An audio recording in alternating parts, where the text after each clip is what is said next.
오늘은 이제 한국의 어버이날이었습니다. 그렇죠? 그래서 저희가 또 일요일 날은 이 미국의 또 마더스데이이긴 합니다만, 우리 모든 우리 어머니 또 우리 아버지 모든 분들에게 하나님께서 크신 축복과 또 사랑, 그리고 우리 어머니 아버지들이 드리는 모든 기도와 간구가 하나님 앞에 꼭 상달이 되기를 진심으로 이 시간에 기원하는 바입니다. 건강의 축복, 또 믿음의 축복 또한 하나님께서 허락해 주시기를 기원합니다. 오늘 저와 여러분이 함께 살펴볼 말씀은 호세아서에 있는 말씀입니다. 지난 시간에 저희가 호세아서 1장 마지막 두 절을 살펴보았는데요. 1장 10절과 11절은 히브리어 원문에 의하면 2장 1절 2절에 해당한다고 말씀드렸습니다. 그래서 이스라엘의 그 죄악 상이 다 그대로 폭로되었지만 하나님께서는 거기에 회복의 메시지를 허락하셨다는 것이죠. 새로운 챕터가 시작되면서 회복의 메시지가 주어집니다. 우리 한번 호세아서에 있는 말씀 펴서 읽어보도록 하겠습니다. 우리말 성경 호세아 1장 10절 11절, 또 히브리 성경으로는 2장 1절 2절에 해당하는 이 말씀입니다. 그러나 이스라엘 자손의 수가 바닷가의 모래같이 되어서 측량할 수도 없고 셀 수도 없을 것이며, 전에 저희에게 이르기를 너희는 내 백성이 아니라 한 그곳에서 저희에게 이르기를 너희는 사신 하나님의 자녀라 할 것이라. 이에 유다 자손과 이스라엘 자손이 함께 모여 한 두목을 세우고 그 땅에서부터 올라오리니 이스르엘의 날이 클 것이미로다. 아멘. 그래서 여기 이스라엘 자손의 수가 이제 바다 모래와 같이 많게 될 것이고, 하나님과의 언약의 관계가 다시 회복이 될 것이고, 그래서 그 백성은 이제 하나님의, 살아계신 하나님의 자녀가 되겠다라고 말씀을 하십니다. 이건 이제 회복의 과정을 우리에게 보여주시면서 당신의 그 명예를 걸고 지금 약속을 주시는 것입니다. 그런데 하나님의 자녀가 되기 위해서는 다시 말씀드립니다만 관계가 회복이 돼야 돼요. 하나님께 돌아와야 돼요. 그리고 나서 하나님과의 관계가 회복이 되면서 이제 하나님의 자녀가 되겠다고 말씀을 하십니다. 그런데 이것이 이사야서 10장의 말씀에 의하면 그렇게 되는 사람들이 누구인지를 이야기해 줍니다. 우리 이사야서 10장에 있는 말씀 좀 살펴보도록 하겠습니다. 이사야서 10장 21절 22절입니다. 이사야서 10장 21절 22절. 남은 자, 곧 야곱의 남은 자가 능하신 하나님께로 돌아올 것이라 그렇게 말씀했어요. 그 이스라엘 자손의 수가 바다 모래와 같을지라도 이제 하나님께로 돌아오는 자들이 있겠는데 그들이 바로 남은 자가 되겠다. 22절. 이스라엘이여 내 백성이 바다의 모래 같을지라도 남은 자만 돌아오리니 넘치는 공의로 회멸이 작정되었음이라 그랬습니다. 여러분, 하나님께서는 우리 모두에게 다시 한번 찬스를 주시고 또 돌아올 기회를 다 주세요. 그게 이제 자비의 초청이고 또 사랑의 하나님이죠. 그렇죠? 이게 선택적으로 선별해서 사람을 사랑하시는 게 아니라 회복하실 때는 모두에게 다 기회를 주십니다. 그런데 그 이스라엘 백성의 수가 바다와 모래 같게 될 것이라고 했어요. 그런데 그 중에서도 돌아오는 사람이 있겠고 돌아오지 않을 사람이 있겠다라고 이야기를 하시는 거예요. 그런데 돌아와서 하나님과 관계를 회복하는 사람은, 그래서 그들이 하나님의 자녀가 되는 사람은 바로 성경에 의하면 그들이 남은 자가 되겠다라고 이야기를 합니다. 그들이 이제 구원을 받겠다는 것이죠. 다시 반복해서 말씀드립니다. 하나님의 자녀가 되고 또 남은 자가 되려면 먼저 하나님께로 돌아와야 합니다. 그렇죠? 그리고 그분과 관계가 회복이 되어야 합니다. 그러려면 우리의 죄를 깨달아야 하고 또 죄를 회개해야 합니다. 그리고 우리는 하나님 아버지께로 돌아가야 하는 거예요. 순서를 여러분 아시겠죠? 이렇게 다 회복의 과정을 말씀해 주신 거 감사한데 그렇게 되려면 먼저 선행해야 될 게 있어요. 하나님은 다 초청하시고 찬스를 다 주셨어요. 그런데 거기에 부응해서 우리가 해야 될 일은 우리 죄를 깨닫고 우리 죄를 회개해야만 하나님 아버지와 관계가 회복이 되고 하나님 아버지께로 돌아갈 수가 있다는 것입니다, 여러분. 이 메시지가 바로 오늘 우리가 살펴볼 이제 2장, 우리말 성경에 호세아서 2장 이제 2절부터 있는 말씀입니다. 그래서 저는 오늘 2절부터 8절까지 있는 말씀을 저와 여러분이 함께 살펴볼 것입니다. 그리고 저희가 좀 전에 살펴본 이 말씀은 1장의 내용과 2장의 내용을 이어주는 매우 중요한 고리 역할을 합니다. 자, 여기 이제 2장 2절부터 있는 말씀을 보겠습니다. 이 말씀은 다시 말씀드리지만 돌아오고 관계가 회복되고 또 하나님의 자녀가 되는 사람은 먼저 이 과정을 거쳐야 한다는 거예요. 죄를 깨닫고 회개하는 과정. 그런데 그렇게 하려면 하나님의 때로는 징계의 그 말씀을 들어야 돼요. 왜? 우리의 잘못을 지적하시니까. 그렇죠? 그래서 하나님이 얼마나 가슴 저미게 우리에게 이렇게 호소하시는지를 여기 이제 우리가 봐야 하는 것입니다. 아시겠죠? 자, 2장 2절부터 봅니다. 너희 어미와 쟁론하고 쟁론하라. 저는 내 아내가 아니요 나는 저의 남편이 아니라. 저로 그 얼굴에서 음란을 제하게 하고 그 유방 사이에서 음행을 제하게 하라. 그렇게 말씀합니다. 여러분, 여기서 이렇게 쟁론하라 또 쟁론하라 이렇게 말씀하시는 것은 뭐 이렇게 싸우자는 얘기가 아닙니다, 여러분. 그렇죠? 우리 사람들은 쟁론한다 그러면 바로 이렇게 싸움으로 이어지기가 아주 쉬워요. 그런데 여러분, 하나님이 여기 지금 2번씩이나 쟁론하라 그리고 쟁론하라 라고 말씀을 하셔요. 여러분, 하나님하고 우리가 이렇게 쟁론해야 될 필요가 사실 있을까요? 우리는 사실 원치 않아요. 왜? 관심이 별로 없으니까. 쟁론해봐야 또 할 말이 없고 질 게 뻔하니까. 그렇죠? 근데 여러분, 하나님은 여기 지금 막 죄를 지적해가지고 잘못을 막 이렇게 지적하고 혼내고 벌 주고 그냥 막 누르려고 하시는 게 아닙니다, 여러분. 만약에 그렇게 하실 목적이면 쟁론하실 필요가 없어요. 왜? 이미 그들은 잘못했잖아요. 죄가 뻔하잖아요. 그러면 정상적인 절차라면 그냥 집행하면 됩니다. 너 이렇게 잘못했지? 오케이. 거기에 대한 벌은 이거. 바로 형을 내릴 수 있어요. 근데 여러분, 왜 하나님은 쟁론하시냐 이것이죠. 왜 하세요? 돌아올 수 있는 찬스를 주시기 위해서, 마음을 바꿔먹을 기회를 주시기 위해서 쟁론하라고 이야기하시는 거예요. 그것도 2번씩이나.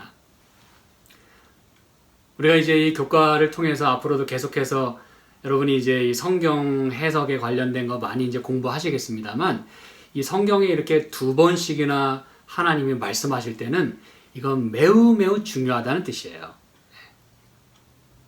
쟁론하고 쟁론하라. 왜냐하면 그렇게 해서라도 서로 이렇게 얘기를 나눠서라도 또 오해를 풀고 이해를 하고 왜 그런지에 대한 분명한 인식을 갖고 돌이킬 수가 있을 것이기 때문에 그 찬스를 보시는 거예요, 하나님은.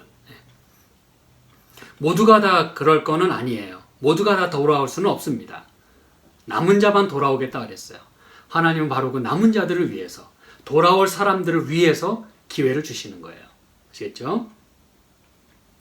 그러면서 그 얼굴에서 음란을 제하게 하라 그랬어요. 그 유방 사이에서 음행을 제하게 하라 그랬어요. 여러분, 이것은 가슴을 의미합니다. 그렇죠? 그리고 그것은 동시에 품을 의미합니다. 품이 뭔지 아시죠? 그렇죠? 가슴, 품. 여러분, 이 품에서 품는다라고 하는 말이 나오는 거예요. 무슨 얘기인지 아시겠죠? 그럼 여러분, 이 지금 이스라엘 백성들은 도대체 무엇을 품고 있었냐 이거예요. 그 유방 사이에서. 그 가슴에 무엇을 품고 있었냐 이거예요. 그것은 음란이라는 거예요. 음란. 이 얘기는 뭐냐 하면 마치 이렇게 소파같이 푹신한 자리처럼 생긴 이곳에 안락하게 모든 그 음행에 대한 것을 그 마음에 가득 품고 있었다는 얘기입니다, 여러분. 하나님 말고 다른 것을 가슴에 다 품었다는 뜻이에요. 가득 품었다는 그 뜻입니다, 여러분. 그래서 이 가슴을 이야기하고 있는 거예요. 바로 이 가슴은 애정이 머무는 곳이기 때문에 그렇습니다, 여러분. 애정이 머무는 곳이에요. 그런데 하나님에 대한 애정이 아닌 다른 사람에 대한, 그렇죠? 그래서 하나님이 말씀하십니다. 거기에서 음행을 제해야 한다 그랬어요. 3절에 그렇지 아니하면 내가 저를 벌거벗겨서 그 나던 날과 같게 할 것이요 광야같이 되게 하며 마른 땅같이 되게 하여 목말라 죽게 할 것이며 내가 그 자녀를 긍휼히 여기지 아니하리니 이는 저희가 음란한 자식들임이라 라고 말씀합니다. 여러분, 이렇게 말씀하시는 하나님은 기분이 좋으실까요? 뭐 즐거워서 이런 말씀하십니까? 뭐 이렇게 벌 주는 게 막 신나서 이런 얘기 하실까요? 아닙니다, 여러분. 매우 매우 가슴 아프게 내가 이런 걸 너희에게 주고 싶지 않은데 만약 너희가 돌이키지 아니하면 그렇지 아니하면 이라고 말씀을 하시는 거예요. 이 얘기는 기회를 주셨다는 것을 분명히 우리에게 말씀해 주고 있는 거예요.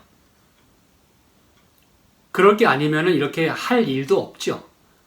이런 과정을 거쳐야 될 이유가 없습니다. 근데 하나님은 이렇게 돌이킬 기회를 주시고 그러나 그렇게 하지 않았을 때는 언약에 근거해서 하나님은 말씀대로 공의롭게 행하실 수밖에 없는 것입니다, 여러분. 여기 보면은 그렇게 너희가 돌이키지 아니하면 음란을 제하지 아니하면 저를 벌거벗기고 또 광야같이 되고 마른 땅같이 되고 목마르게 되고 그렇죠. 긍휼을 입지 못하는 상황이 되겠다 그랬어요. 여러분, 이 모습은 사실은 하나님이 그렇게 그들을 만들겠다라고 하는 그런 의미보다는 이미 그들은 그런 상황이에요. 여러분, 이게 무슨 얘기인지 아시겠습니까? 이미 그들은 잘난 체 하지만 내가 아름다운 의복을 입었다라고 하지만 눈은 잘 본다고 하지만 내가 가진 게 많다고는 하지만 사실은 요한계시록 3장에 말씀하는 것처럼 헐벗고 가련하고 가진 게 없어요. 제대로 보지도 못해요. 그런 상황입니다, 여러분. 이게 여러분 누구 때문에 이렇게 된 것입니까? 하나님이 그렇게 만드셨어요? 이 말씀 보면 하나님이 꼭 그렇게 하신다는 것 같아요. 그렇죠? 예, 결과적으로 그들이 불순종하게 된다면 결과적으로 그런 모습이 될 거라는 걸 하나님이 지금 말씀하시는 거예요. 그런데 이미 그들은 하나님이 뭐 어떻게 안 하셔도 이미 그런 상태예요. 이미 그들은 목말라 하고 있고 이미 다 수치를 보이고 있어요. 광야같이 되고 마른 땅같이. 여러분이 그들의 그 상태가 barren, dried, 아주 황량한, 물이 없는, 마른, 그리고 이미 그들은 긍휼을 얻지 못하는 상황이에요. 근데 여러분, 그들이 왜 그렇게 된지 아십니까? 그것은 5절에 보면 저희의 어미는 행음하였고 저희를 배웠던 자가 부끄러운 일을 행하였나니 대저 저가 이르기를 나는 나를 연애하는 자들을 따르리니 저희가 내 떡과 내 물과 내 양털과 내 삶과 내 기름과 내 술들을 내게 준다 하였느니라 라고 하면서 연애하는 자들을 따라갔다 그랬어요. 연애하는 자가 하나도 아니고 연애하는 자들, 성경은 복수를 이야기하고 있어요. 지금 이 상황이 매우 심각하다는 것입니다. 하나한테 버림을 받고 차임을 당하고 수치를 당하고 다 알몸이 되고 다 있던 것도 다 빼앗기는 그런 상황이 된 것도 안타까운데 여러 명이에요.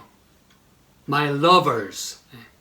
연애하는 자들을 따라갔다 그랬어요. 여러분, 사실 이 하나님 말고 다른 신을 우리가 섬기게 되면 하나님이 왜 여러분 십계명의 가장 첫 번째 계명에 너는 나 외에는 다른 신들을 내게 말지니라라고 말씀하신 여러분 아시죠?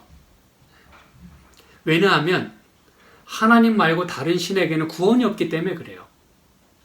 그들은 인간에게서 모든 걸 다 착취를 합니다, 여러분. 무슨 얘기인지 아시죠? 이 인간들은요, 그 우상 숭배할 때마다 전부 다 갖다 바쳤어요. 모든 걸 다 갖다 바쳤어요. 가진 것, literally, 문자적으로 모든 걸 다 갖다 바쳤어요. 심지어는 그 이방신을 달래기 위해서 자기 자식들도 제물로 드렸어요, 여러분. 몸도 다 팔았어요. 여러분, 이방 신전에서 가장 성행했던 그 예배의식이 뭔지 아시죠? 아주 난잡한 그런 성행위들이에요. 이건 여러분, 이건 보통 이야기가 아닙니다. 모든 걸 다 갖다 바쳐고 모든 걸 다 결국은 잃은 셈이에요. 그들로부터 얻은 것은 아무것도 없습니다. 그 제가 다시 말씀드리면 이 세상에 하나님 이외의 다른 신들은 다 인간에게서 다 착취를 합니다. 그리고선 인간에게 주는 건 없어요. 미신은 주죠. 미신. 근데 여러분, 미신이란 말은 잘못된 믿음이죠. 그렇죠? 미신을 줍니다. 근데 여러분, 하나님 말고는 그런 신이 없는 거예요. 왜요? 하나님은 인간에게서 착취하시는 분이 아니라 오히려 하나님의 당신의 모든 걸 우리 인간을 위해서 다 주시는 분이세요. 이상한 신이죠. 이상한 하나님입니다. 하나님 외에는 구원이 없어요. 다른 신을 쫓아갔다가는 망해요. 그렇기 때문에 하나님이 그토록 간절하게 이야기하는 것입니다. 다른 신을 좇지 마라. 그런데 이스라엘 백성은 뭐라고 합니까? 다 사실은 이 연애하는 자들이 여기 2장에도 몇 번 나옵니다. 예를 들어 8절 또 뭐 16절, 17절 보면 바알들이라고 나와요. 그러므로 이스라엘 백성들이 섬겼던 그 신들, 다시 말하면 이스라엘 백성이 그렇게 사랑에 빠졌던, 그것도 진짜 사랑이 아닌 눈먼 사랑, 그렇죠? 죄 다 갖다 바치고 다 뺏기고 빈털털이 되고 알거지가 되는 그 대상이 바로 바알들이었구나. 연애하는 자들이 바알들이었구나. 우리가 알 수가 있어요. 거기다가 여러분 뭐 하는지 아십니까? 전부 다 갖다 바치니까 여기 5절에 이렇게 얘기했잖아요. 저희가 내 떡과 내 물과 내 양털과 내 삶과 내 기름과 내 술을 내게 준다 하였느니라 그랬잖아요. 근데 여러분 사실 이런 것들은 누가 주셨는지 아십니까 여러분? 8절 곡식과 새 포도주와 기름은 내가 저에게 준 것이요 그랬어요. 저희가 바알을 위하여 쓴 은과 금도 내가 저에게 더하여 준 것이오늘 저가 알지 못하도다 그랬어요. 여러분 이스라엘 백성들은 하나님께로부터 엄청난 축복을 받아가지고 그거를 다 바알에게 갖다 바쳤어요. 그리고서 뭐 얻은 게 있어요? 완전히 알거지가 됐죠. 망한 거죠. 그리고서도 뭐라 그래요? 그 연애하는 자래요. 자기가 사랑하는 자래요. 그러면서도 또 뭐라 그래요? 바알이 우리에게 먹을 걸 준다 그랬어요. 이게 뭐라고 구체적으로 얘기합니까? 떡도 주고 물도 주고 이 떡과 물은 그 음식입니다. 이거 없어서는 안 되는 귀한 양식이에요. 그렇죠? 또 뭐도 줘요? 양털과 삶도 줘요. 이건 뭐예요? 의복과 관련된 겁니다. 이거 없으면 또 못 살아요. 또 기름과 술들을 준다 그래요. 이건 뭡니까? 기름과 술들은 먹는 것이지만 이걸 통해서 만족을 누리는 것들이에요. 살아가면서 필요한 것들이에요. 이걸로 물건을 바꾸기도 하고 이걸로 삶을 즐겁게 살도록 만족하라고 주신 것들이에요. 근데 여러분 이건 누가 다 준 것들이라고요? 사실은 하나님이 주신 건데 이스라엘 백성들은 하나님께로부터 그 받은 축복은 까마득하게 잊어버리고는 내가 바알신을 섬기니까 우리가 이런 걸 얻는다 생각하고 더 갖다 바치는 거예요. 예. 이런 어리석은 백성이 또 있습니까, 여러분? 아직도 정신을 못 차린 거죠. 근데 더 가관인 건 여러분 뭔지 아십니까? 예. 더 가관인 것은 원래 이런 것들은 이 신명기 7장에 보면 이렇게 말씀합니다. 신명기 7장. 아까 우리가 호세아 2장 8절에도 살펴봤습니다만 하나님이 여러분 이 신명기 7장에 보면 이렇게 얘기합니다. 13절. 곧 너를 사랑하시고 복을 주사 너로 번성케 하시되 내게 주리라고 내 열조에게 맹세하신 땅에서 내 소생에게 은혜를 베푸시며 내 토지 소산과 곡식과 포도주와 기름을 풍성케 하시고 내 소와 양을 번식케 하시리니. 누가 이렇게 하신다고요? 하나님께서. 누구를 위하여? 당신의 이스라엘 백성을 위하여. 너를 사랑하시고 너에게 복을 주사 그리고 너에게 은혜를 베푸시며 라고 말씀합니다. 여러분 하나님 우리에게 주실 건 다 주셨어요. 이거 외에 주실 게 뭐가 더 있습니까? 사랑해 주시고 복을 주시고 은혜를 베푸시고 나머지 여러분 곡식과 기름과 포도주는 그 부산물들이에요. 하나님 우리를 사랑하시고 복을 주시고 은혜를 주시는 것들에 그냥 떨어지는 그 떡고물들이에요, 여러분. 네. 진짜 중요한 건 하나님 우리를 사랑하신다는 거예요. 진짜 우리를 연애하시는 분은 하나님이세요. 근데 이 이스라엘 백성들은 다른 데 지금 눈을 돌리고 있는 거예요, 여러분. 네. 다시 호세아 2장으로 갑니다. 게다가 여러분 여기 나는 나를 연애하는 자들을 따르겠다 그랬잖아요. 여기 연애하는 자들이라고 할 때 여기에 강조형이 쓰였어요. 제가 여러분 이 말씀을 서로 이제 나누면서 제가 이런 문법을 자주 이제 말씀을 드리잖아요. 그렇죠? 우리가 이제 나중에 또 교과 시간에도 그런 것들을 또 공부하시게 될 거예요. 근데 여러분 이 부분에 히브리어 이 문법에는 그 쓰는 동사가 여러 형태가 있어요. 그런데 강조형을 또 쓰는 게 있어요. 그 동사를 쓸 때, 그 동사를 고를 때 강조 형태를 가진 동사를 써요. 그 얘기는 뭐냐?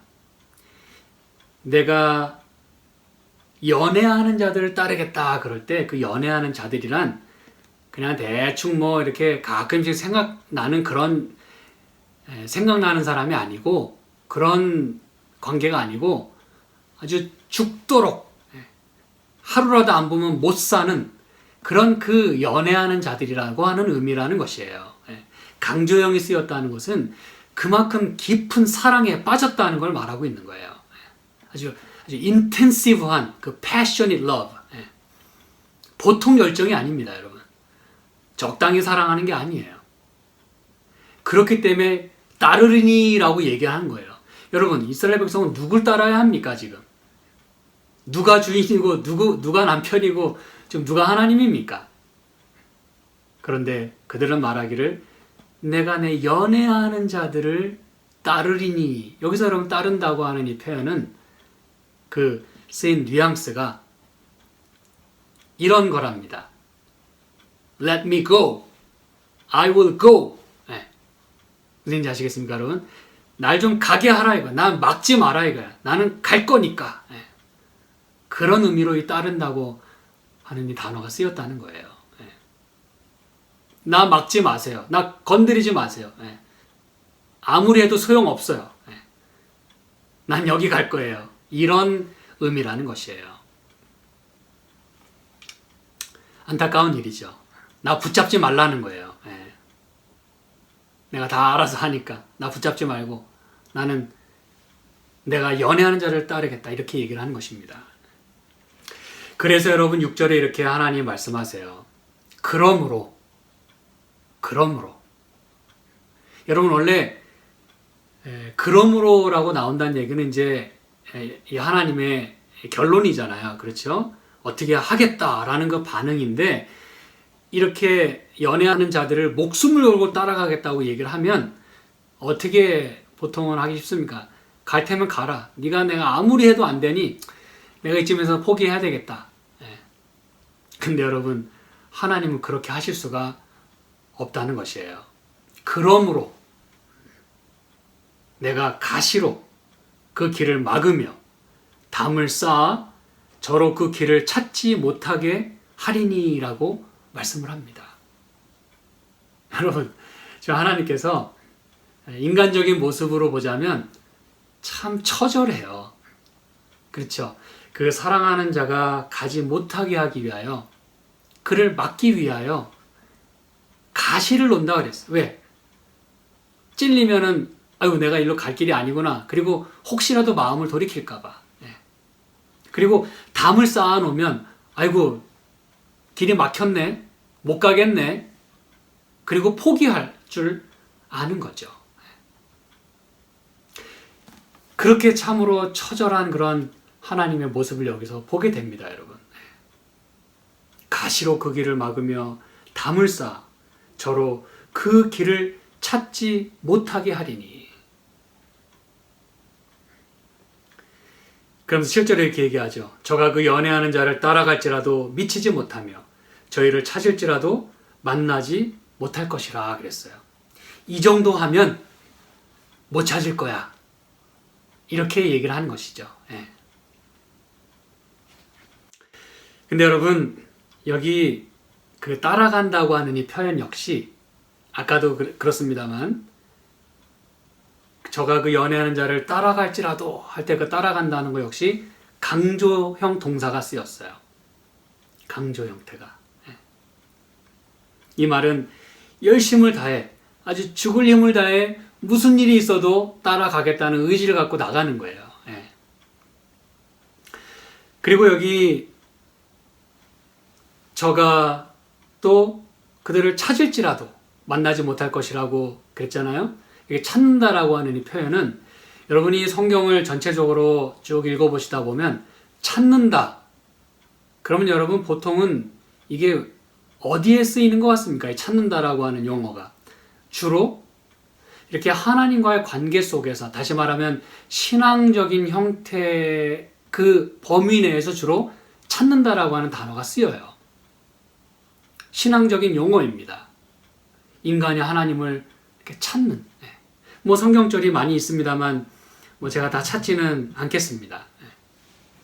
이 호세아서만 해도 찾는다는 표현이 여러 번 나와요.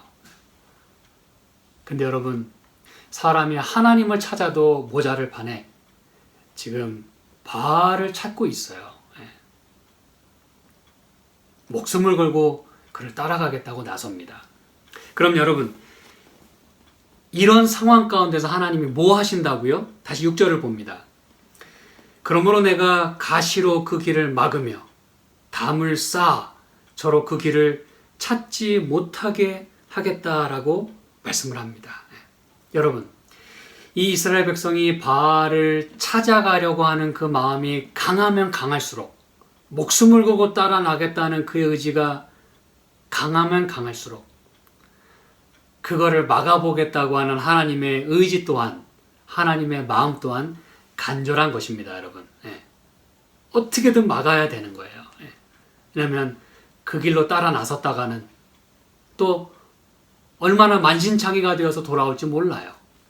그래서 막으시는 거예요. 하나님도 마음이 지금 급하신 거예요. 어떻게든지 막아야 돼요. 지금 당장 따라 나서지 못하도록 그냥 막 갖다 놔야 돼요. 막 가시 갖다 놓고 담을 막 쌓아야 돼요. 분주한 모습을 우리가 보게 됩니다. 근데 여러분, 이것은 못 가게 막는 것이기도 하지만 욥기 3장에 보면 이 똑같은 단어가 사용된 것을 우리가 살펴보면서 과연 이게 어떤 의미로 또 사용이 됐는지를 우리가 이해할 필요가 있습니다. 우리 욥기 3장에 있는 말씀 좀 보실까요? 23절입니다. 욥기 3장 23절. 하나님에게 둘러싸여 길이 아득한 사람에게 어찌하여 빛을 주셨는고라고 욥이 이야기합니다. 이거는 욥이 지금 너무너무 그 아픈 상황 속에서 이렇게 가슴 아픔을 막 털어놓는 중에 이 얘기를 하는 거예요. 이게 뭐라 그랬어요? 하나님에게 둘러싸였다 그랬어요. 사실은 좀 벗어나고 싶은데 둘러싸여가지고 어떻게 할 수가 없는 거예요. 길이 아득한 사람에게 어찌 빛을 주셨는고, 그 빛 주셔봐야 어디 갈 데도 없고 갈 수도 없고, 근데 왜 빛은 또 주시나 이거예요. 여러분, 여기서 말하는 이 하나님에게 둘러싸였다 이 말은 하나님이 그가 어디 가지 못하도록 막았다라는 개념보다는 hedged, 그를 보호하셨다 그 뜻입니다. 울타리를 치셨다 이거예요. 여러분, 하나님이 울타리를 치시는 이유가 뭘까요? 왜 이 hedge를 하시죠? 왜 펜스를 치시고 왜 울타리를 만들어 주시죠? 보호하기 위해서입니다, 여러분. 그래서 여기 1장에 보면 이렇게 얘기합니다. 욥기 1장 10절. 이 사단이 이 욥을 왜 치려고 그렇게 얘기했냐면, 왜 하나님께 이렇게 이야기하냐면 아주 놀라운 그 구실을 여기 듭니다. 1장 10절. 주께서 그와 그 집과 그 모든 소유물을 산울로 모함이 아니니까 두루심이 아니니까. 여기 두른다는 이 표현이 똑같은 말이에요. 하나님께 둘러싸여 이 말입니다. 하나님이 이렇게 해취하신다는 거예요. 하나님이 보호하신다는 거예요. 그러니까 그 바로 9절에 욥이 까닭없이 주님을 믿을 리가 없습니다. 하나님이 이렇게 보호해 주시니까 욥이 하나님 믿는 거 아닙니까? 이렇게 얘기하는 거예요. 여러분, 이 얘기가 무슨 말일까요? 욥에게 있어서, 특히 욥에게 있어서는 그가 번성할 때나 아니면 고난을 받을 때나 하나님 뭐 하신다는 거예요? 보호하신다는 걸 여기서 말씀하고 있는 거예요. 무슨 말인지 아시겠죠? 우리가 잘 나갈 때나 아니면 좀 고난 중에 있을 때나 하나님은 변함없이 우리를 버리지 아니하시고 우리를 산울로 두르시고 우리를 둘러싸시는 거예요. 그분이 우리를 막아주시는 거예요. 모든 풍파를 막아주시는 거예요. 고난이 조금 더 왔다가는 우리가 완전히 망할 수 있기 때문에 하나님이 그만큼 막아주시는 거예요, 여러분. 우리 하나님의 사랑을, 그 마음을 우리가 이해할 수 있어야 합니다. 이 세상의 많은 재난도 마찬가지예요. 하나님이 이 정도 지금 막아주시지 않으면 이미 망했어요, 이 세상은. 비근한 예로 쓰나미든 바이러스든 이 정도 된 것은 그나마 하나님이 보호하시기 때문이에요, 여러분. 그래서 여기 욥은 이렇게 얘기하는 겁니다. 하나님에게 둘러싸여서 길이 아득한 사람에게 또 왜 빛은 주시는가? 여러분, 이게 바로 하나님의 마음이라는 거예요. 욥은 지금 그렇게 얘기하고 있는 거예요. 내가 지금 이런 상황인데도 하나님 나를 둘러싸시는구나. 이런 상황에서도 길은 아득한데 어디로 가야 될지도 모르겠는데 앞이 안 보이는데 그래도 또 빛은 주시네. 이렇게 말이죠. 그렇다면 이스라엘 백성들에게 있어서 호세아 2장에 가시로 그 길을 막으며 담을 쌓아 저로 그 길을 찾지 못하게 하시는 그 하나님의 마음을 여러분 이해하시겠습니까? 물론 가지 못하게 막으시는 거예요. 그건 기본입니다. 그러나 그들을 보호하기 위해서 막으시는 거예요, 여러분. 해치해 주시는 겁니다. 여기를 벗어났다가는, 내 영역을 벗어났다가는, 나 외에 다른 길을 쫓았다가는 망하니까 막아주시는 거예요. 근데 이스라엘 백성들은 어떻게 생각했을까요? 왜 이걸 막으십니까? 왜 나로 가지 못하게 이거를 방해하십니까? 라고 이야기를 했을 거예요. 여러분, 잘 생각하시기 바랍니다.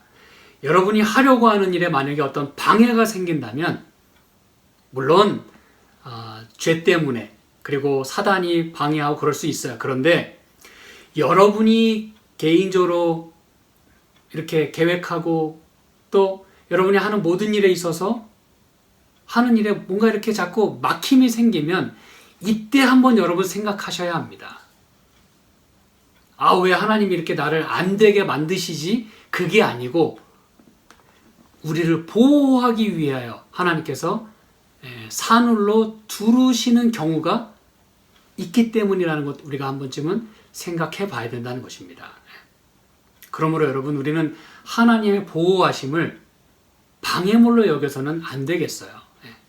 뭔가 우리의 길을 막고 있다면 이때 우리는 한 번쯤 다시 한번 생각해야 합니다.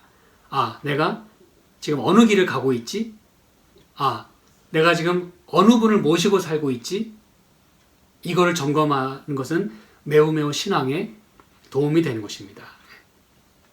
그리고 우리는 우리를 보호하시는 하나님의 사랑, 그걸 기억하고 하나님께로 돌아가야 하는 것입니다, 여러분. 저는 이제 말씀을 종반부로 이끌고 가면서 여기 2장 7절에 이렇게 말씀합니다. 그제야 저가 이르기를 내가 본 남편에게로 돌아가리니 그때 내 형편이 지금보다 나았음이라 하리라 그랬어요. 그제야. 여러분, 인간의 때늦은 후회라 할지라도 하나님 아버지께는 늦는 법이 없습니다. 괜찮습니다. 왜요? 돌아오기만 하면 되니까. 그래서 우리는 일전에 저희가 누가복음 15장에 있는 말씀을 살펴봤어요. 그렇죠? 누가복음 15장 17절에 탕자가 줄여 죽게 된 마당에, 그렇죠? 누가복음 15장 17절에 이에 스스로 돌이켜 가로되 내 아버지에게는 양식이 풍족한 품꾼이 얼마나 많은고 나는 여기서 줄여 죽는구나. 내가 일어나 아버지께 가서. 다 기억하시죠? 그렇죠? 제정신이 돌아왔을 때 그때 그는 아버지를 생각했어요. 그리고 정신이 돌아온다라고 하는 이 표현은 회개한다고 하는 의미를 가진 관용구라고도 말씀을 제가 드렸습니다. 우리가 정신을 차려야 우리는 아버지를 생각하고 아버지께 돌아갈 수가 있어요. 그래서 여기 지금 호세아 2장에 그제야 본 남편에게로 돌아가리니 라고 말씀을 하고 있는 거예요. 그제야 정신을 차리는 거예요. 아, 내가 이러면 안 되겠구나. 여기에 뭔가 하나님의 뜻이 있구나. 그때 마음을 다잡고 그리고 하나님께 내 마음을 드리고 그럴 때 우리는 하나님 아버지께로 돌아가게 되는 것입니다, 여러분. 그래서 기억하는 일은 대단히 중요합니다. 오늘도 우리는 이 안식일을 기억해서 이 시간에 예배를 드립니다. 여러분, 안식일을 기억하는 일은 대단히 중요합니다. 왜 그런지 아시죠? 이 안식일을 통해서 하나님이 나를 만드셨을 뿐만 아니라 나를 또 구원해 주신 그 하나님을 내가 기억함으로 내가 어떠한 존재인지, 얼마나 가치 있는 존재인지를 다시 한번 기억함으로 누구에게 돌아가는 거예요? 하나님 아버지께로 돌아가는 거예요. 내가 이거를 기억하지 못하면 우리는 하나님 아버지께 돌아갈 수가 없어요. 그리고 그분을 기억하고 돌아간다고 하는 것은 우리에게 놀라운 축복이죠. 그렇죠? 이스라엘 백성은 그제서야 내가 본 남편에게로 돌아가리니 그때 내 형편이 지금보다 나았음이라 라고 고백을 하게 되는 것입니다. 이건 여러분 우리 인간의 얄팍한 그런 그 모습이에요. 연약한 모습입니다. 그런데 괜찮습니다, 여러분. 왜요? 하나님은 다 이해하세요. 뭐 하기만 하면 좋아요? 돌아오기만 하면 하나님은 좋아하세요. 이 탕자도 아버지께로 돌아갔을 때 너 왜 이제 왔냐? 너 꼴이 그게 뭐냐? 혼내시는 대신에 내 아들아 라고 맞아주시는 거예요.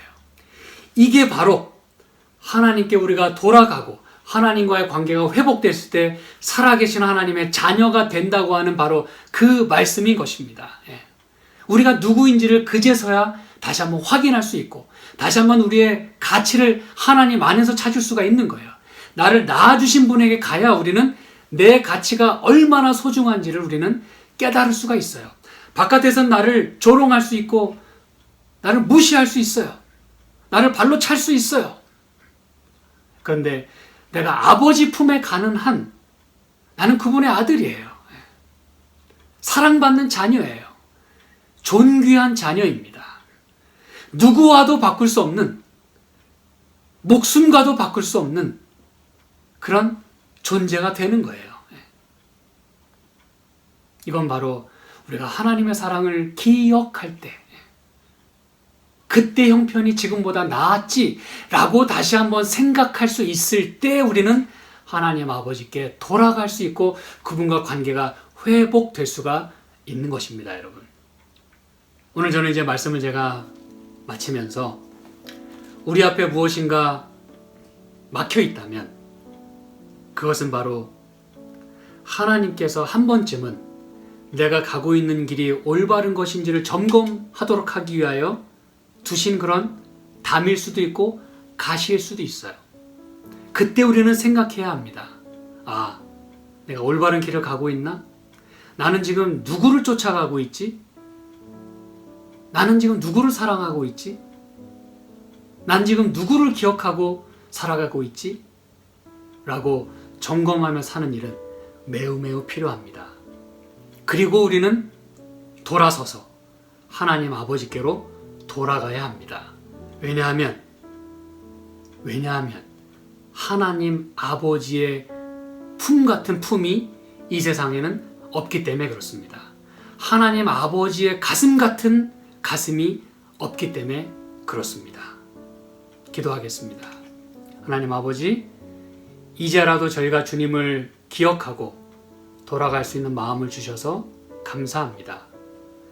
우리의 때늦은 후회라도 결심이라도 아직 늦지 않았다고 말씀해 주시는 주님 감사합니다. 우리를 기꺼이 그럼에도 불구하고 받아주시고 그럼에도 불구하고 내 아들아 라고 말씀해 주시는 주님 감사합니다. 오늘도 이 안식일에 주님을 기억합니다. 저희가 주님께로 돌아갑니다. 저희를 받아 주시옵소서. 예수님의 이름으로 기도합니다. 아멘.